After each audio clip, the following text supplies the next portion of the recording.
இப்போ நாம பேச போறது முஸ்லிம் உலகத்திலேயே மிக அற்புதமான பெரிய வரலாறு கொண்ட பகுதி குர்திஸ்தான் பத்தி.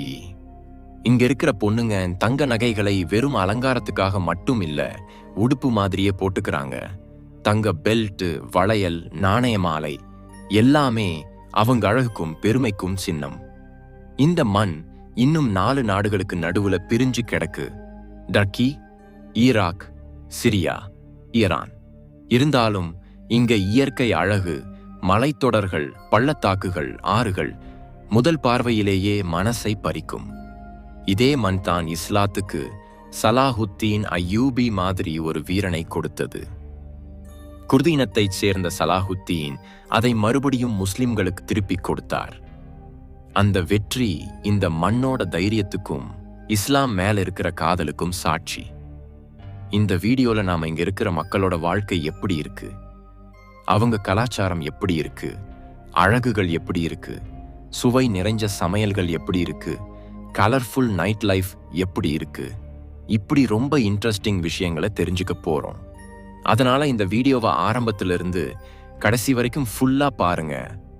புதுசா நம்ம சேனலை பார்க்கிற எல்லாருக்கும் ஒரு சின்ன ரிக்வெஸ்ட்: சேனலை சப்ஸ்கிரைப் பண்ணுங்க, லைக் அடிங்க, அதிகமா ஷேர் பண்ணுங்க, பக்கத்துல இருக்கிற பெல் ஐகானையும் கிளிக் பண்ணுங்க. அப்படி பண்ணினா நம்ம புது வீடியோக்கள் உங்க மொபைலுக்கு உடனே வந்துரும். குர்திஸ்தான் அப்படின்னா குர்து மக்களோட நிலம். மிடில் ஈஸ்ட்ல இருக்கிற அழகும் கலாச்சாரமும் நிறைஞ்ச பகுதி இது. இங்க அதிகாரப்பூர்வ மொழி குர்திஷ், ஆனா டர்க்கிஷ், பார்சி, அரபி, இங்கிலீஷ் மொழிகளும் அதிகமா பேசப்படுது. இன்ட்ரெஸ்டிங் விஷயம் என்னன்னா, இது இன்னும் சுதந்திர நாடாகல.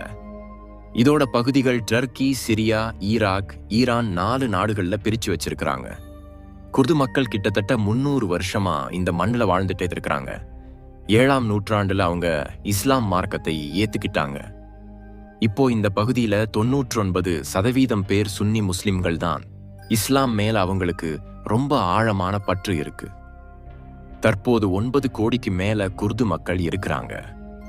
துரதிருஷ்டவசமா இன்னும் அவங்களுக்கு சொந்த சுதந்திர நாடு இல்ல. அது இன்னும் ஒரு கனவாத்தான் இருக்கு. இருந்தாலும் தங்களோட மொழி, கலாச்சாரம், பழக்க வழக்கங்கள், மரபுகளை பெருமையோட உயிரோட வச்சிருக்கிறாங்க. இங்க கைவண்ணத்துல நெய்யப்படுற கம்பளங்கள் உலகத்திலேயே மிக அழகானவை, தரத்துல சிறந்தவை. இந்த கலை தலைமுறை தலைமுறையா வந்துட்டு இருக்கு. இப்பவும் உலகளாவிய அங்கீகாரம் இருக்கு. குர்திஸ்தான்ல புத்தாண்டை மார்ச் 21ஆம் தேதி கொண்டாடுவாங்க. இது வெறும் பண்டிகை மட்டும் இல்ல, நம்பிக்கைக்கும் வசந்தத்துக்கும் சுதந்திரத்துக்கும் சின்னம்னு நினைப்பாங்க. உலகத்துல 30 கோடிக்கு மேல பேர் இந்த பண்டிகையை பெரிய கொண்டாட்டமா கொண்டாடுவாங்க. குர்து கொடியில 3 கலர்ஸ் இருக்கு. மேல சிவப்பு, நடுவுல வெள்ளை, கீழே பச்சை. நடுவுல 21 கதிர்கள் கொண்ட தங்க சூரியன் இருக்கும். அது குர்து இனத்தோட நம்பிக்கை, ஒளி, சுதந்திரத்தோட சின்னம். நண்பர்களே, டர்க்கி சிரியா எல்லை பக்கத்துல திஜ்லா நதி ஓரத்துல ஈராக்குல இருக்கிற பிரபலமான நகரம் மோசுல். இது குர்துகள் அதிகமா வாழ்ற இடம். இங்கதான் 11ஆம் நூற்றாண்டுல நூருத்தீன் சங்கி பிறந்தார். இஸ்லாத்துக்கு பெரிய சேவை செஞ்ச மகான் அவர். ஒரு இரவு கனவுல நபிகள் நாயகம் ஸல்லல்லாஹு அலைஹி வஸல்லம் வந்து சிவப்பு உடுப்பு போட்டிருந்த 2 பேரை காட்டி, இவங்க தீமையிலிருந்து என்னை காப்பாத்துன்னு சொன்னாங்க. சுல்தான் உடனே மதீனாவுக்கு கிளம்பினார். ரசூல் ராவுலாவுக்கு வந்து மதீனா மக்கள் எல்லாரையும் மஸ்ஜித் நபவில ஒன்னு சேர்த்து பரிசுகள் தர்றேன்னு அறிவிச்சாரு. எல்லாரையும் கவனமா பார்த்தார். ஆனா கனவுல தெரிஞ்ச முகங்கள் தென்படல.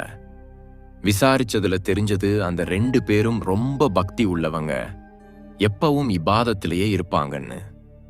சுல்தான் சுப்ஹான் அல்லாஹ், அவங்கள உடனே கூட்டிட்டு வாங்கன்னு உத்தரவு போட்டாரு. அவங்க எங்களுக்கு உலக சொத்து வேண்டாம், அல்லாஹ் எல்லாத்தையும் கொடுத்துட்டான்னு சொன்னாங்க. சுல்தான் உத்தரவுப்படி பலவந்தமா கூட்டிட்டு வந்தாங்க. ஒரே பார்வையில அவங்க தானே தெரிஞ்சுக்கிட்டாரு. இருந்தாலும் கோவத்தை அடக்கி சாந்தமா, நீங்க யாரு, இங்கே எதுக்கு வந்தீங்கன்னு கேட்டாரு.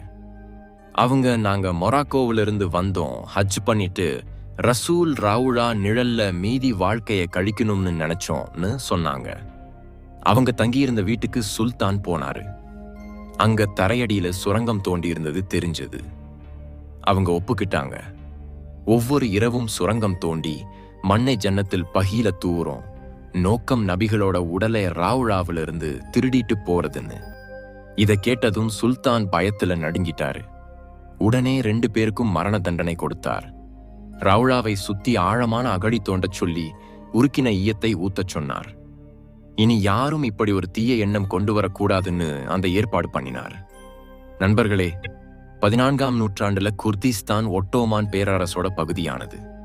18ஆம் நூற்றாண்டுல இந்த பகுதியை ஈரான் ஒட்டோமான் இடையில பிரிச்சாங்க.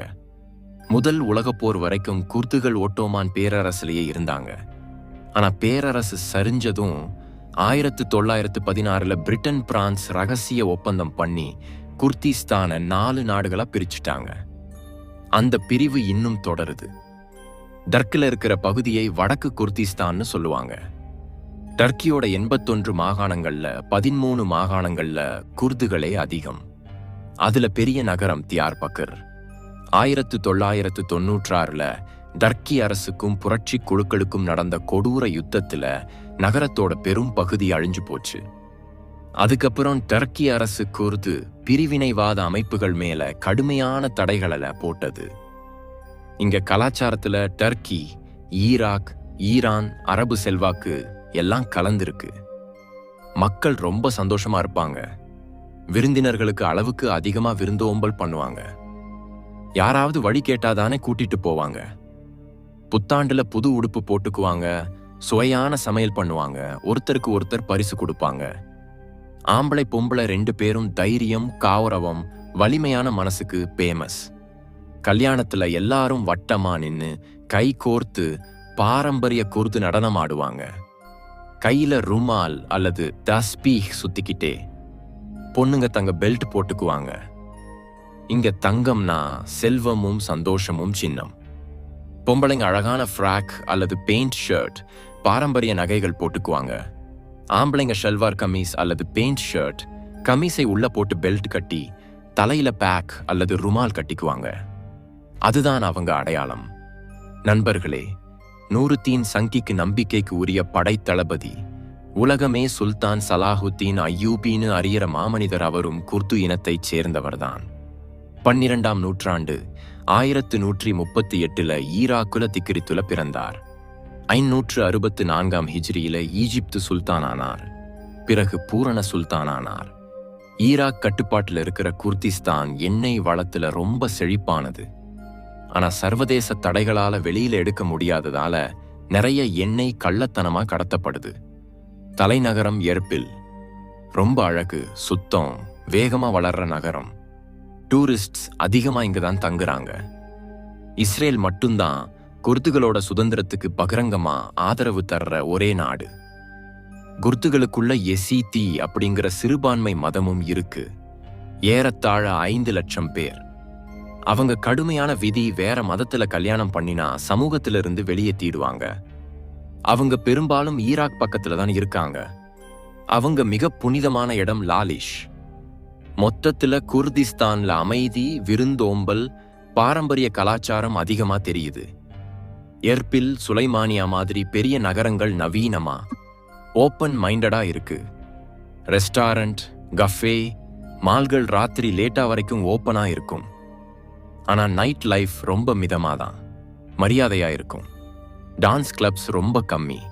பெரிய நகரங்கள்ல சில இளைஞர்களுக்கு மட்டுமே தெரியும். லோக்கல் மக்கள் மாலை நேரத்தை கஃபேல நண்பர்களோடையோ குடும்பத்தோடையோ செலவு பண்ணுவாங்க. பாய் ஃப்ரெண்ட், கேர்ள் ஃப்ரெண்ட் உறவுகள் பாரம்பரியமா ஏத்துக்க மாட்டாங்க. ஆனா பெரிய நகரங்கள்ல இளைஞர்களுக்கு வெஸ்டர்ன் செல்வாக்கு கொஞ்சம் தெரியுது. நண்பர்களே, இதுதான் இன்னைக்கு குர்திஸ்தான் பத்தின நம்ம சின்ன வீடியோ பிடிச்சிருக்கா? கமெண்ட்ல உங்க கருத்தை கண்டிப்பா சொல்லுங்க. புதுசா வந்தவங்க எல்லாம் மட்டும் நம்ம சேனலை சப்ஸ்கிரைப் பண்ணுங்க, லைக் அடிங்க, ஷேர் பண்ணுங்க. உங்க அன்பும் ஆதரவும் தான் எங்களுக்கு பலம். அப்போ நண்பர்களே, அடுத்த வீடியோல மறுபடியும் பார்க்கலாம். இன்னொரு புதுசு இன்ட்ரெஸ்டிங் டாபிக்கோட.